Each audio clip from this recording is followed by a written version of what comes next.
भारत माता की जय। मैं सुरेंद्र अरोड़ा आज के आईने में आप सबका स्वागत करता हूं। आज के आईने का मेरा फोकस चांद और मंगल पर है कब्जे की तैयारी। पृथ्वी पर तो हम बहुत शांति से रहते हैं। जी हाँ, पृथ्वी पर तो हम बहुत शांति से रहते हैं। दोस्तों, इससे पहले कि मैं अपनी वीडियो शुरू करूं, मैं एक टिप्पणी करना चाहता हूं। दोस्तों, हम सब जानते हैं आज कोरोना से देश त्रस्त है। ये कोरोना का दौर है। इस देश ने पिछले साल कोरोना में शाहीन बाग भी देखा और कृषि आंदोलन भी देखा। मैं जो बात आपके सामने रखना चाहता हूँ वो ये कि उस वक़्त कोरोना काल था और आज भी है। उस वक़्त देश में कुछ लोगों ने इस कोरोना का मजाक बनाया, मजाक उड़ाया। सरकारी गाइडलाइंस जो है सरकार की तरफ से, उसकी अवहेलना की और भद्दी टिप्पणियाँ की। यहाँ कहना मैं ये चाहता हूँ, देश इस बात को तय करे, क्या कोरोना मजाक था, मजाक है? इस बात को उन सब लोगों को जिसने की भद्दी टिप्पणियाँ की, कोरोना का मजाक उड़ाया, शायद उनको समझ आ गया होगा कोरोना वाकई कोरोना ही है। दूसरा, इस वक्त देश में मुश्किल हालातों में देश की सरकार कमर कस के कोरोना को हराने के लिए वचनबद्ध है और हम सब देशवासियों को सुरक्षित रखना चाहती है, कोरोना से सुरक्षित रखना चाहती है, निजात दिलाना चाहती है। दोस्तों, हम सब देशवासियों का ये कर्तव्य है, हिंदुस्तान का दम दिखाना है, कोरोना को हराना है। जय हिंद। आओ वीडियो की ओर बढ़ते हैं। जैसा कि आज की मेरी वीडियो में जो शीर्षक है, चांद और मंगल पर कब्जे की तैयारी, पृथ्वी पर तो हम बहुत शांति बनाकर रहते हैं। जी हाँ दोस्तों, पृथ्वी का हजारों साल का हमारा इतिहास, पृथ्वी का, जिसमें दो प्रवृत्तियाँ छीन लेने की प्रवृत्ति, जब पृथ्वी पर आदमी आया, एक प्रवृत्ति और जुड़ गई, जमा करने की प्रवृत्ति। इन दो प्रवृत्तियों के कारण आज हम तीसरे विश्व युद्ध के मुहाने पर खड़े हैं। लेकिन मैं जो आज कहना चाहता हूँ कि चांद और मंगल पर कब्जे की तैयारी, पृथ्वी पर तो हम बहुत शांति बनाकर बैठे हैं। दोस्तों, सोचने समझने वाली बात है और समय है। क्या हमें रहने के लिए पृथ्वी कम है? इसमें बहुत गहराई से सोचने का विषय है कि हम आज पृथ्वीवासी इस पृथ्वी पर कितनी शांति से रहते हैं और आगे हम पृथ्वी को छोड़ मंगल और चांद पर कब्जे की तैयारी में लगे हुए हैं, जो कि एक पहलू बहुत ही विनाशकारी है। जहाँ की दूसरे ग्रहों पर पहुँच पाना ही बहुत मुश्किल है, वहाँ हम रहने का सपना देख रहे हैं। इतनी बड़ी विशाल धरती पर, जहाँ की आज भी आदमी की पहुँच नहीं है, और हम उन सब को छोड़कर, धरती को पर्याप्त जीने का साधन ना बनाकर, बड़े बड़े युद्ध और बड़े बड़े विनाशकारी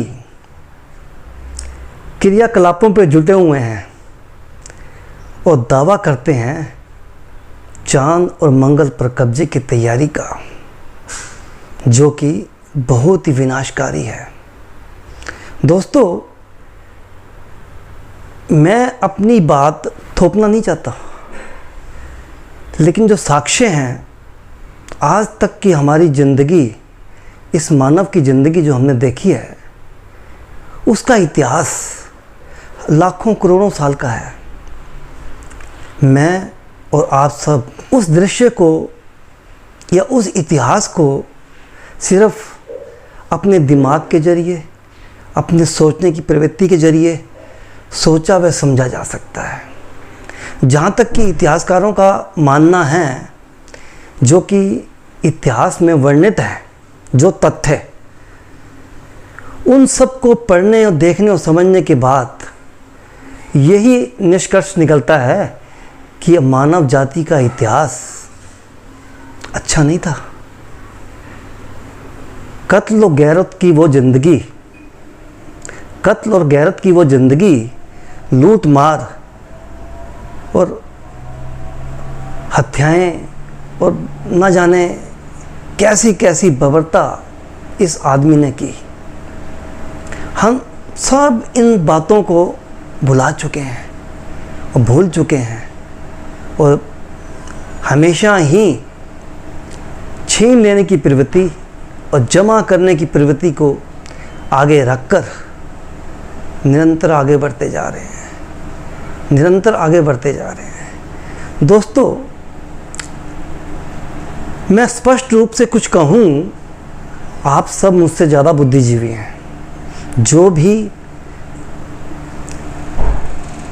देश का नागरिक या विश्व का नागरिक मेरी वीडियो को सुनेगा, देखेगा, समझेगा और इस बात को समझे कि आज जो हमारे हाथ में क्रांति है, मोबाइल फ़ोन, आप सब इस बात को जजमेंट करें, जस्टिफाई करें कि इस मोबाइल फ़ोन से हम क्या फ़ायदा उठा रहे हैं।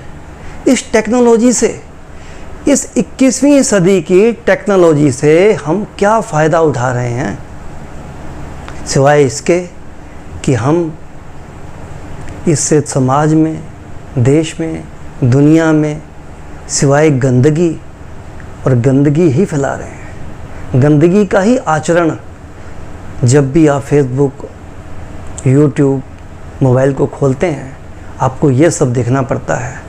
और दूसरा, ठगी, धोखेबाजी, 420, ये सब चल रहा है।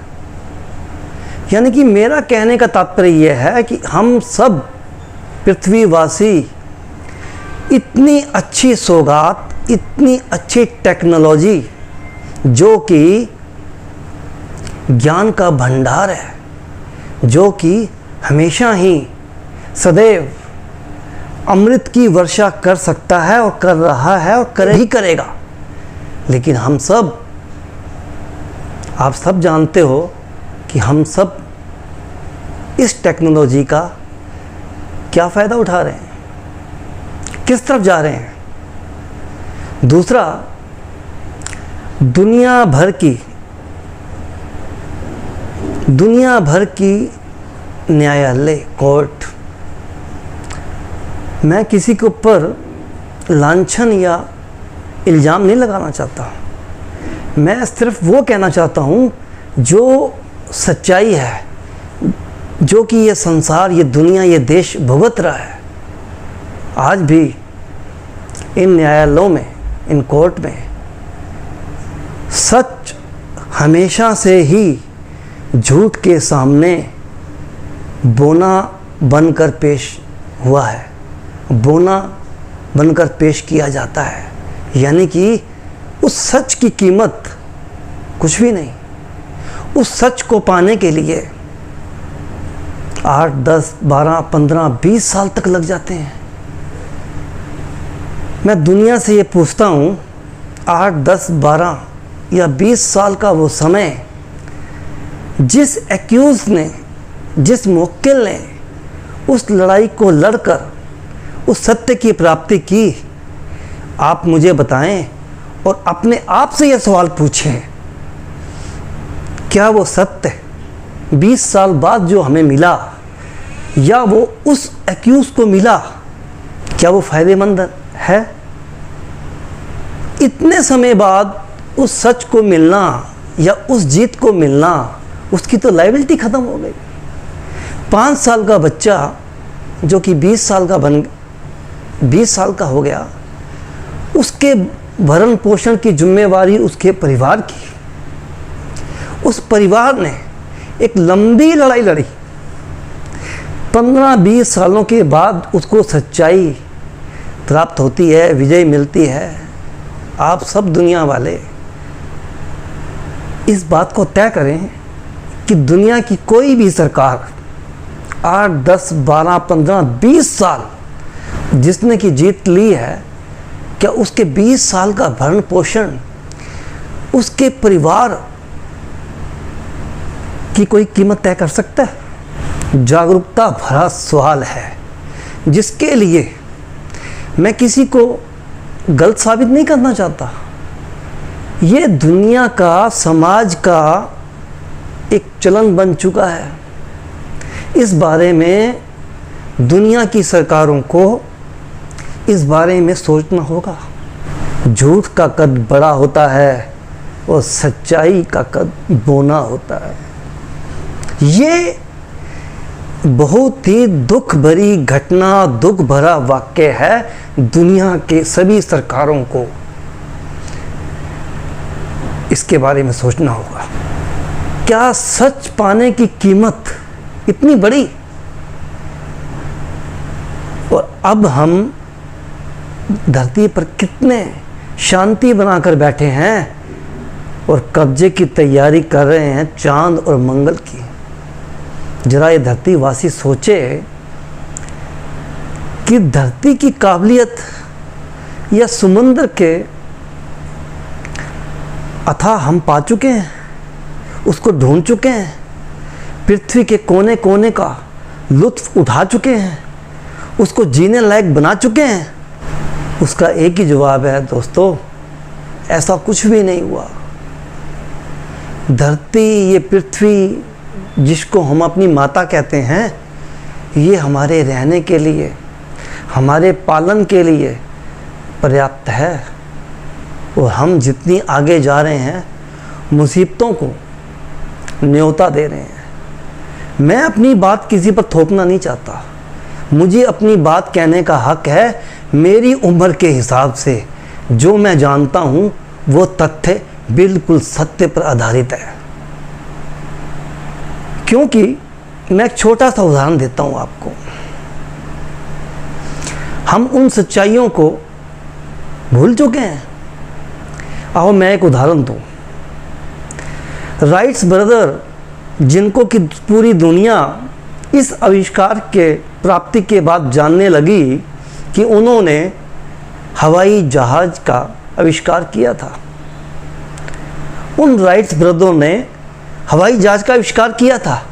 उन्होंने कभी सपने में भी नहीं सोचा था कि हम या हमारा मानव या ये आदमी इसका आविष्कार को फाइटर प्लेन में बदलेगा, दुनिया की तबाही के लिए बदलेगा, दुनिया की तबाही का हथियार साबित करेगा और बनाएगा। क्या हमने सोचा था? क्या उन राइट्स ब्रदर ने सोचा था?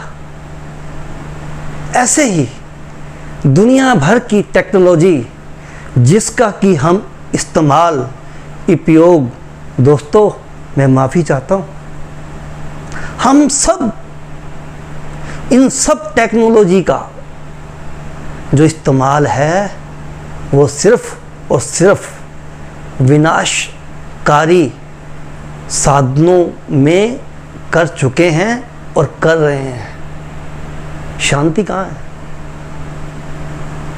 कहाँ है शांति? मैं लौट कर फिर अपने इस वीडियो के फोकस पर आता हूँ। चांद और मंगल पर कब्जे की तैयारी, पृथ्वी पर तो हम बहुत शांति बनाकर बैठे हैं। Think about this. इस बारे में विश्व का, दुनिया का हर नागरिक सोचे। कि हम कितनी शांति बनाकर बैठे हैं।